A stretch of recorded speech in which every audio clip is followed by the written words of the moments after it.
Hi ha persones al món de la política que apareixen de sobte, que apareixen d'una manera que pocs ens esperàvem i amb un discurs i unes maneres de fer que no són les habituals. Aquestes persones sempre generen opinions diverses, opinions molt contràries o opinions molt a favor. Avui, aquí a Líders, tindrem un d'aquests personatges polítics. Tindrem a la batllessa de Ripoll i l'actual líder d'Aliança Catalana, Sílvia Orriols.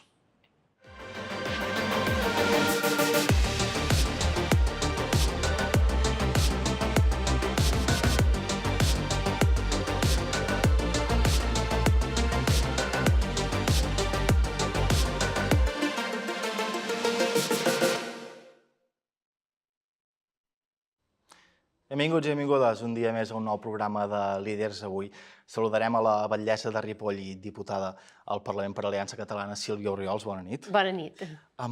Voldria començar preguntant-li, vostè ha aparegut a la política nacional catalana fa relativament poc, sí que ja va estar molt temps a l'Ajuntament de Ripoll. Quin moment va començar vostè a interessar-se a formar part del món polític? Jo sempre he estat nacionalista catalana, però sempre he fet seguidisme dels diferents polítics que ja hi havia. Jo vaig seguir tot el procés sent puigdemontista, però sí que és cert que arriba un punt que hi ha aquest trencament de dir fins aquí, perquè ja no ens creiem més el que ens esteu venent, i tot ve condicionat en bona part pels atemptats islamistes de Barcelona, en què se'm planteja formar part d'una llista a nivell municipal per intentar desbancar el govern que consideràvem que havia fet una gestió nefasta de tot el postatemptat. I va ser en aquell moment quan faig el salt a la política, en aquest cas municipal. Com definiria Aliança Catalana? És un partit catalanista que vetlla pel benestar i la seguretat dels catalans i que pretén restituir l'antic estat del que havíem gaudit, conscient que sense la restitució d'aquest estat difícilment podrem resoldre les problemàtiques diàries i quotidianes dels catalans. Vostè ha estat sempre nacionalista catalana? Sempre, sí, sí. Des que té record de Ripoll? Sí, des que tinc consciència, sí, sí. No ha tingut problemes mai en considerar-se, o almenys així ho he llegit, islamòfoba? No, jo procuro sempre ser clara i catalana, i en aquest cas no crec que m'hagi d'amagar de res pel fet de denunciar aquesta ideologia político-religiosa que arreu del món atempta contra els drets humans, i per tant em reivindico com a islamòfoba en el sentit que considero que cal frenar l'avenç d'aquesta ideologia que posa en risc tot el que hem aconseguit com a societat i com a civilització. Abans em comentava que vostè va ser puigdemontista durant l'època del procés. Sí. I imagino, com va viure aquell moment i què va provocar en vostè per fer que volgués fer el salt a la política després? Jo vaig viure tot el procediment amb molta esperança, amb la il·lusió que finalment ens en sortiríem i ho veuríem amb els nostres propis ulls, però després va ser decepció rere decepció, i quan ja veus que t'han pres el pèl és quan decideixes ja deixar de donar cobertura a aquests polítics que s'han aprofitat o han fet ús il·lícit de la il·lusió i de l'esperança del poble català. Com recorda la seva arribada a l'Ajuntament de Ripoll? Amb molta tensió, perquè jo no havia fet mai de política, evidentment, desconeixia tot el que era la política a nivell local, per tant, m'introduïa en un món completament desconegut i, per tant, recordo que estava realment tensa i amb aquella preocupació de ho sabré fer bé, ho podré fer bé, però, evidentment, a mesura que van passant els mesos ja comences a agafar rodatge i la cosa canvia. Com va anar aquella primera legislatura? Estava vostè sola, si no m'equivoco, al consistori de Ripoll? Bé, no va anar massa bé perquè, evidentment, era en un racó, perquè a més se'm va fer un cordó sanitari en considerar que la meva formació era d'extrema dreta, i per tant se'm privava de tenir accés a les juntes, a les comissions, no tenia la informació, no se'm facilitava la informació, i fins i tot hi havia regidors que intentaven que se'm tallés el micròfon o reivindicaven que no se'm permetés fer intervencions, quan jo estava fent un ús legítim del meu dret polític conferit pel poble que havia votat a les urnes. Per tant, va ser una etapa bastant dura en què vaig haver de fer front en solitari a tot aquest organigrama que tenia en contra. S'esperava a les municipals del 23 treure el resultat que va acabar traient? Jo esperava aconseguir millors resultats perquè realment en sortia al carrer, em sentia recolzada pels ripollesos i, per tant, percebia que hi hauria una millora dels resultats. Però és cert que ni en les meves millors previsions havia pogut imaginar que guanyaria les eleccions. Realment, amb el context en què érem, amb una formació política pràcticament desconeguda, sense mitjans ni recursos econòmics, tot feia preveure que podia augmentar suports, però que evidentment no guanyaria les eleccions, i no va ser així. Per tant, va ser una sorpresa molt grata i inesperada, sí. Què es va sentir quan va arribar a agafar la vara com a nova batllessa de Ripoll? Vaig sentir que el poble m'havia fet costat en les meves reivindicacions i que havia fet justícia. O sigui, se m'havia intentat arraconar, se m'havia intentat menysprear, se m'havia humiliat fins i tot en alguna sessió plenària, i el poble havia respost i havia fet un cordó sanitari a tots aquells que me l'havien fet a mi. I això realment et dona energia, et dona forces i et dona esperança i il·lusió en el teu projecte. Com valoraria els 2 anys actuals que portem en què vostè ha estat al capdavant de la ciutat? Molt positivament. Sí que és cert que a dins l'àmbit municipal no gaudeixo de totes les competències que voldria per resoldre la vida quotidiana dels ciutadans, però dins de les nostres competències locals sí que les estimem al màxim per intentar millorar el dia a dia de Ripoll i dels ripollesos, i penso que ho estem fent bé. De fet, la gent ens paren pel carrer i ens feliciten, ens animen a continuar endavant, saben que hi posem voluntat, que fem l'esforç d'intentar fer-ho bé. Evidentment ens podem equivocar com tothom, però procurem ser al peu del canó cada dia i això ens ho aprecien realment. Va acabar aprovant els pressupostos a conseqüència d'una moció de confiança, vinculant-la. S'imaginava que deixaria de ser la batllessa de Ripoll en el moment que va presentar aquella moció? Jo en el moment que presento la moció no és pensant que em quedaré sense la batllia de Ripoll, sinó pensant que no puc continuar la batllia si no tinc un pressupost aprovat, perquè això evidentment condiciona el dia a dia dels ciutadans i el que no puc fer és sacrificar tot el poble de Ripoll només per mantenir-me en la batllia. Per tant, jo ho plantejo amb l'esperança realment que l'oposició no s'avingui i que, per tant, jo pugui continuar en el càrrec, però a més amb el pressupost aprovat, com finalment es va esdevenir. Evidentment hi havia el risc, això és cert, i fins a l'últim moment vam estar patint i escavallant-nos per si finalment s'avenien, es posaven d'acord i ens desbancaven, però gràcies a Déu no va ser així. I en part no va ser així perquè hi va haver incidència exterior de Ripoll. Hi van haver una sèrie de trucades a alt nivell dins de les formacions polítiques que pretenien fer-nos la moció i van considerar que era contraproduent fer-me-la perquè teníem en aquell moment el suport de la majoria de ripollesos. De fet, s'havien fet enquestes a la ciutadania ripollesa i els resultats evidenciaven que la gent estaven a favor de que nosaltres continuéssim governant. Un any després de que vostè esdevingui la batllessa de Ripoll, el president de la Generalitat, el senyor Pere Aragonès, convoca eleccions al Parlament de Catalunya a conseqüència, precisament, de no poder aprovar uns pressupostos. Al moment que el president Aragonès convoca les eleccions, vostè ja veu que s'ha de presentar Aliança Catalana per intentar arribar al Parlament de Catalunya? Aquí se'ns va plantejar un dilema i és que nosaltres no teníem recursos ni estructura ni mitjans per poder presentar candidatura en comparació amb les altres formacions polítiques, però per altra banda la nostra posició a l'Ajuntament de Ripoll era molt fràgil perquè en qualsevol moment se'ns podia plantejar aquesta moció i per tant podíem perdre l'altaveu de l'Ajuntament. Per tant aquí vam haver de valorar molt sincerament si ens llançàvem a la piscina a l'espera d'aconseguir aquest nou altaveu per si perdíem el de Ripoll o si realment ens quedàvem a Ripoll a l'expectativa del que feia l'oposició. I nosaltres vam considerar que el risc de perdre Ripoll hi era i que sense aquest altaveu, evidentment, la nostra formació política estava condemnada a mort. Per tant, havíem de fer aquest següent pas i intentar accedir a aquest nou altaveu que ens permetria encara amplificar molt més el nostre missatge arreu de la nació catalana. I, per tant, és aquí quan decidim anar-hi amb un esclop i una espardenya, que es diu popularment, perquè realment nosaltres em sembla que vam invertir en campanya electoral uns 40.000 euros i la resta de formacions polítiques anaven de 600.000 a 1,5 milió o 2 milions d'euros. Per tant, era una lluita molt desigual, però estranyament i sorprenentment vam aconseguir representació. Es va satisfer amb aquests 2 diputats que va aconseguir, aquests 120.000 vots, si no vaig errat? Per mi entrar al Parlament de Catalunya, independentment si entràvem per Girona, per Barcelona, era igual. Entrar, el sol fet de poder entrar un diputat sent una formació política desconeguda, vetada als mitjans de comunicació, sense recursos. Hem set, de fet, la primera formació que entra al Parlament sense haver pogut enviar la butlleta de votació als domicilis.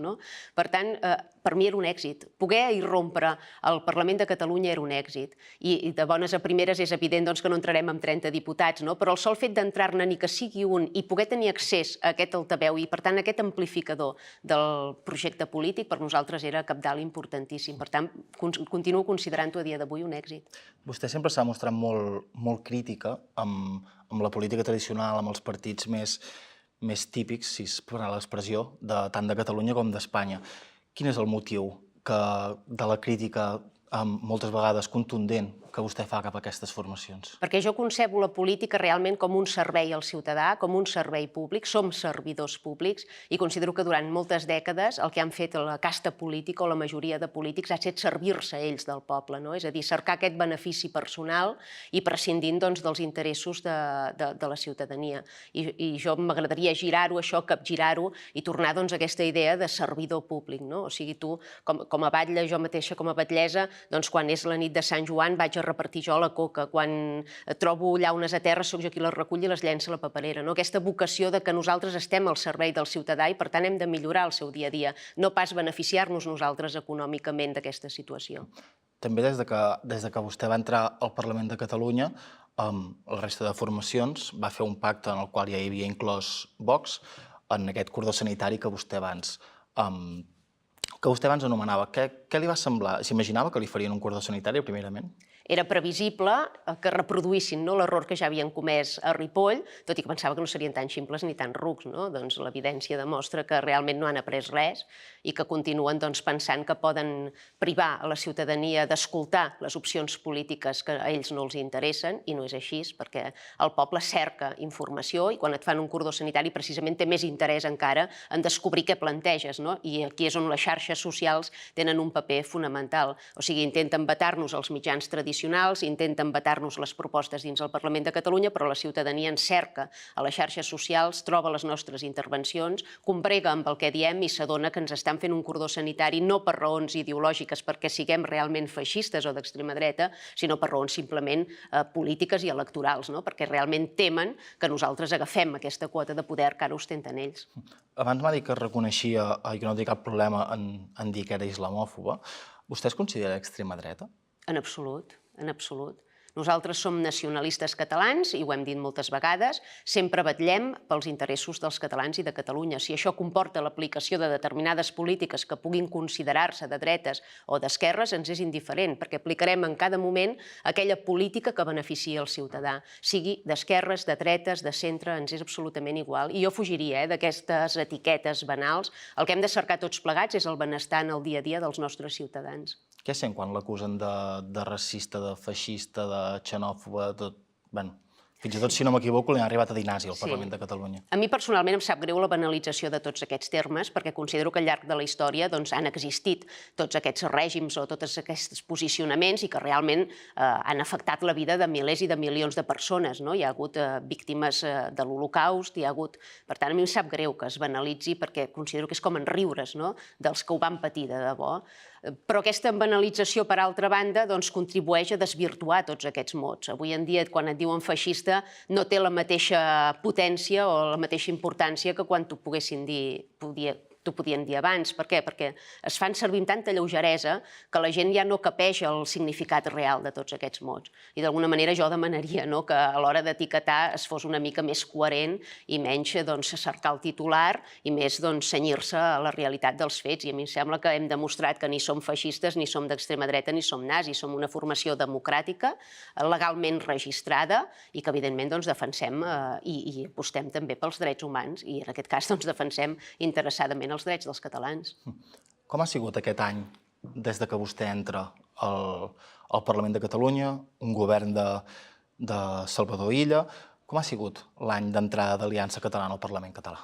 Bé, ha estat dur, però no tant pel fet que ja veníem de la política municipal. De vegades és una cosa que plantejo molt. Si no vingués de l'àmbit municipal, no fos batllessa de Ripoll, suposo que la patacada hagués estat bastant més considerable. El tenir aquesta prèvia i aquest rodatge previ m'ha permès ja iniciar des d'un altre punt de vista. I això ens ha facilitat certament poder fer les intervencions i poder intentar d'alguna manera evidenciar les incongruències de la resta de formacions polítiques. Ha estat dur, no podem negar-ho, perquè és una irrupció en un organisme fins llavors desconegut, has d'aprendre totes les normatives i tots els procediments com funcionen, però en principi jo penso que ens n'estem sortint molt bé i la prova més evident és que fem exactament la mateixa feina que la resta de formacions polítiques, essent nosaltres només 2 diputades i la resta tinguent-ne 30, 60 o els que convinguin.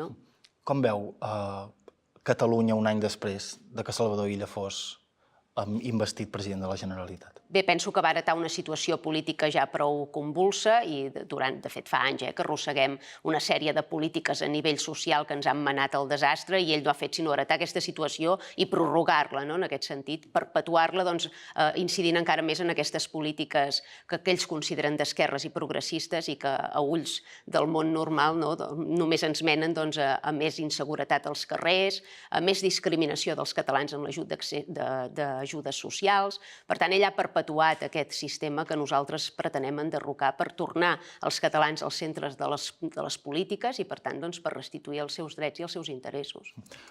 Algun dels temes d'actualitat que li vull preguntar. Primerament, ha estat superactualitat actualment tot el que està relacionat amb termes de corrupció del Partit Socialista Obrer espanyol. Vostè ja ha dit moltes vegades que li interessa només el que passa a Catalunya, però tot i així, quan sent aquests casos de corrupció, què és el que pensa? Una mica el que deia abans, que jo sóc aquí per servir la ciutadania, no per servir-me'n ni beneficiar-me'n.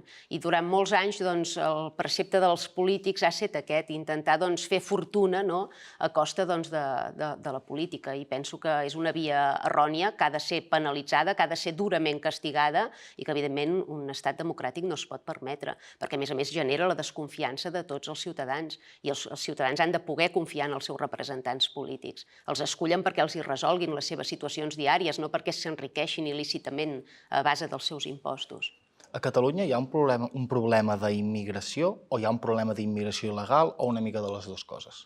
Bé, jo crec que hem sobrepassat el límit que es permet a tota nació d'acolliment, que hem sobredimensionat el fenomen immigratori i, evidentment, la immigració il·legal és la més problemàtica de totes, perquè quan tu adquireixes immigració però a través d'una via controlada, esgraonada, amb contractes de treball, amb permisos de residència, sense reagrupaments familiars, perquè això és una càrrega social pels contribuents, però d'alguna manera quan segueixes un ordre és més fàcil d'assimilar i de controlar tot plegat. Quan aquí entra tothom amb visat de turista, t'obliguen a empadronar-lo fraudulentament des de qualsevol ajuntament, té accés immediat a tots els serveis públics sense haver contribuït absolutament econòmicament en res, doncs evidentment fa caure l'estat del benestar i nosaltres el que volem és preservar aquest estat del benestar. Per tant, la immigració a dia d'avui sí, és un problema.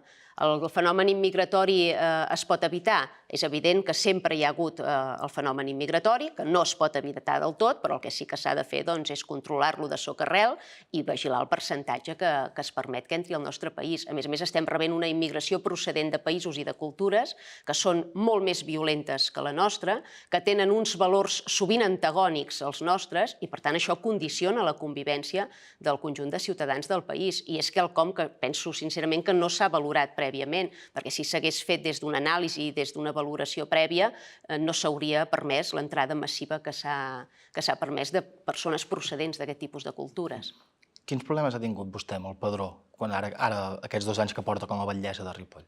Bé, estem fiscalitzant el padró, estem revisant tota la documentació, enviem la policia realment a acreditar que aquelles persones viuen al domicili on diuen residir i el que hem descobert és un frau, un alt percentatge de fraus que ens ha permès desestimar sol·licituds d'empadronament. Hem detectat també moltes sobreocupacions, per tant s'han detectat tota una sèrie de casuístiques que no s'haurien de produir, que estem convençuts que s'estan produint massivament arreu del territori català i que això condiciona d'alguna manera el servei que acaba rebent al ciutadà, no? Perquè quan tu permets que s'empadronin gent que no haurien d'estar empadronats al teu municipi, el que estàs fent és tensionar l'ambulatori, tensionar el sistema educatiu, per tant estàs empitjorant els serveis que tu estaves oferint al teu poble. I penso que s'hauria de restringir, s'hauria d'acotar molt més. Hi ha un problema de la immigració relacionat amb la delinqüència per vostè? Totalment. És que això no és quelcom que sigui discutible, no és quelcom que se'n pugui fer, diuen, populisme, no? No és així, les dades ho acrediten. Més de la meitat dels presoners que hi ha ara mateix a les presons catalanes són d'origen immigrant, quan teòricament només representen el 14% de la ciutadania. Per tant, és evident que dins del gruix immigratori hi ha un percentatge molt més alt de delinqüents que no pas a dins la població autòctona. Això és quelcom evident que cal realment acceptar per poder continuar resolent-ho. El que no podem fer és negar l'evidència davant dels ciutadans, perquè el ciutadà no és ximple, vull dir que és conscient d'aquesta situació. I quan et surten determinats polítics negant aquesta evidència, l'únic que fas és reafirmar els postulats de formacions com la meva, perquè estan veient que estàs intentant amagar la realitat en comptes de combatre-la.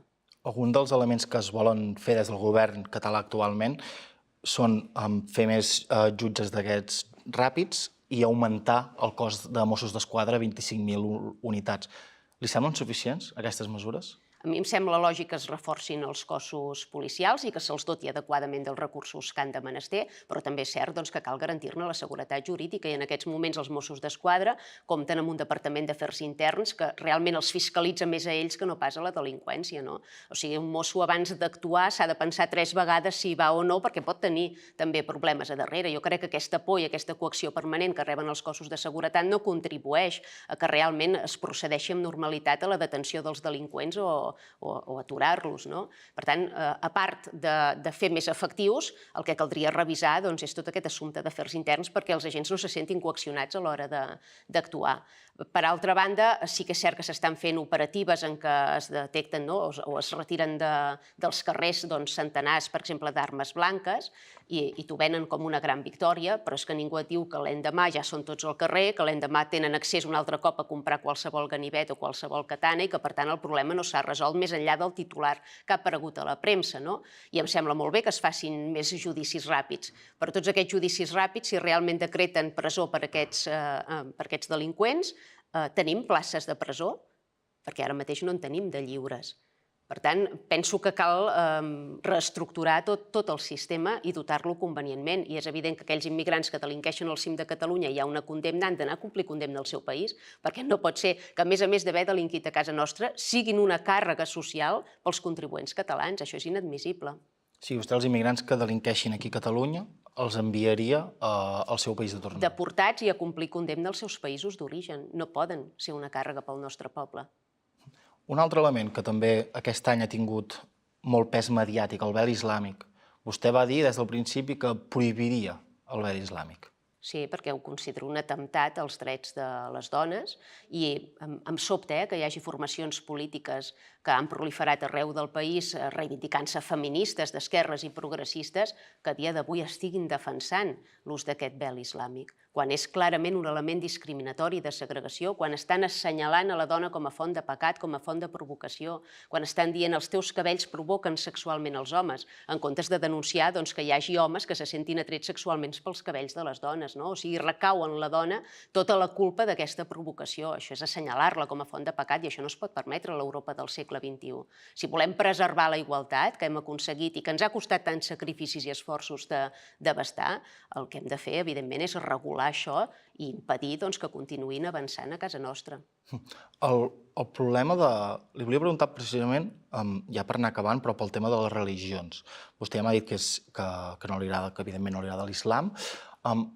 Hi ha algun problema amb les altres religions? És l'islam la que li sembla que atempta contra les llibertats? Les altres religions creu que també poden tenir aquest tipus d'elements o és només amb l'islam? Jo crec en una societat civil on les religions no tinguin poder polític. Jo soc cristiana, però jo no estic d'acord amb que el cristianisme faci lleis ni vulgui imposar-se políticament. No? Això és quelcom que ha de quedar dins la part reservada de cada individu, que evidentment doncs, pot professar la fe que vulgui, però això no pot incidir en el dia a dia d'una societat. Per tant, cal separar el que és església del que és estat. És quelcom que l'islam en concret no reconeix, perquè considera doncs, que església i estat són un sol ens i, per tant, per això vol aplicar aquestes lleis religioses i eliminar les nostres lleis civils. No? Nosaltres aquí penso que no ens podem permetre aquests excessos perquè acabarem doncs, com qualsevol república islàmica, no? Amb privacions flagrants de drets contra les dones, contra els homosexuals, contra els no creients. És evident que això no ens ho podem permetre com a societat. I nosaltres defensem el dret de culte i el dret de la religió,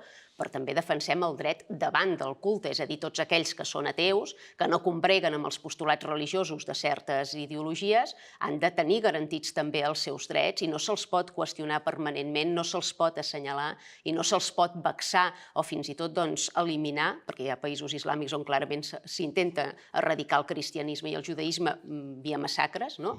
Per tant, no ens ho podem permetre. Penso que tothom ha de poder professar la seva fe, però penso sincerament que l'islam no és només una religió, sinó que és una ideologia político-religiosa que té aspiracions realment a més alts nivells i que pretén condicionar la vida civil de la població, i és quelcom que no admeto. De cara al futur, vostè li agradaria continuar sent batllessa de Ripoll a la vegada que diputada al Parlament? Perquè això, imagino, des de fora, no sé si vostè em corregirà, que és una càrrega de feina prou contundent. No sé si de cara al futur, de cara a l'any 27, quan hi hagi eleccions municipals, el 28 en principi tornarà a haver eleccions al Parlament de Catalunya, ha pensat una mica què és el que vol fer vostè, què és el que vol fer Aliança Catalana? Bé, jo no m'hagués presentat com a diputada si hi haguessin hagut altres cares visibles que es poguessin vincular a la formació. El que passa sí que és veritat que quan es van convocar les eleccions, doncs jo era la cara visible de la formació política, no? I si s'hagués escollit un altre candidat, doncs era més difícil que hagués pogut incidir a les llars perquè hagués estat més desconegut, no hi havia temps material per poder-lo promocionar. Per tant, em vaig veure d'alguna manera forçada a encapçalar aquesta candidatura. Evidentment no és l'idoni, perquè penso que l'ideal seria jo poder-me quedar com a batllessa a Ripoll, que prou feina tinc 24 hores al dia, no? Però evidentment en aquella casuística doncs, ens hi vam veure abocats. De cara a les properes eleccions, doncs, evidentment valorarem. No? La finalitat sempre és que el projecte polític triomfi arreu de Catalunya per poder aplicar les polítiques que aquest país ha de menester. Per tant, nosaltres ens posarem al servei del partit pel que faci falta. El que tinc molt clar és que jo no renunciaré a ser candidata a batllessa de Ripoll, perquè en aquests moments és un càrrec que m'honora molt i que realment valoro moltíssim. I si em demanen tu qui ets, jo sempre responc la batllessa de Ripoll en comptes de diputada al Parlament de Catalunya, no? Perquè considero que és un càrrec que em dignifica més que no pas l'altre. I ja per acabar, quin és l'objectiu de les eleccions, les municipals? Imagino que, evidentment, treure el màxim d'alcaldies possible, però de cara al Parlament, s'ha vist en les últimes enquestes que algunes els hi donen 8 diputats, algunes 9, algunes 10. No sé si veu vostè que aquest és el camí correcte, el camí que vostès com a Aliança Catalana volen seguir. A mi m'agrada sempre tocar de peus a terra i no fer volar coloms, i fins que no veig els resultats em costen de creure, no? Però sí que és veritat que sembla que la tendència és a l'alça, i de fet no tinc cap dubte que creixerem per als comentaris que et fan la gent quan circules pel carrer. Ho veus, que cada cop tens més suport entre la població. Per tant, tot fa preveure, si no hi ha res de nou, que millorem resultats tant a nivell municipal com a nivell nacional. A nivell municipal, el meu objectiu principal és mantenir la batllia de Ripoll i, si pot ser, amb una majoria absoluta que em permeti prescindir d'aquesta oposició que ens fa la guitza a cada ple i que ens impedeix acabar de desenvolupar el nostre programa electoral. I a nivell nacional és evident que hem d'aconseguir el màxim de diputats per poder continuar condicionant la resta de formacions polítiques. És evident que és molt difícil que guanyem a curt termini les eleccions al Parlament de Catalunya, però també és veritat que ara mateix, amb només 2 diputades, hem estat capaces de condicionar les intervencions de la resta de diputats. I la prova més clara i evident és el gir que ha fet Junts per Catalunya en veure'ns pel retrovisor, com nosaltres ja començàvem a mossegar la seva bossa electoral. Per tant, aquest fet de condicionar el discurs dels altres i, per tant, aconseguir aquestes petites victòries, fins i tot sense ser decisius electoralment, ho valoro molt positivament i crec que hem de continuar per aquí. Doncs Sílvia Orriols, batllessa de Ripoll, volia donar les gràcies per estar aquí amb nosaltres aquesta nit al Líders. Moltíssimes gràcies. També a vosaltres, gràcies per escoltar-nos en el dia d'avui. Podeu recuperar aquest espai a través del nostre app i també mitjançant les nostres xarxes. Tornarem aquí la setmana que ve a ETV Terra Mar, un nou capítol del Líders.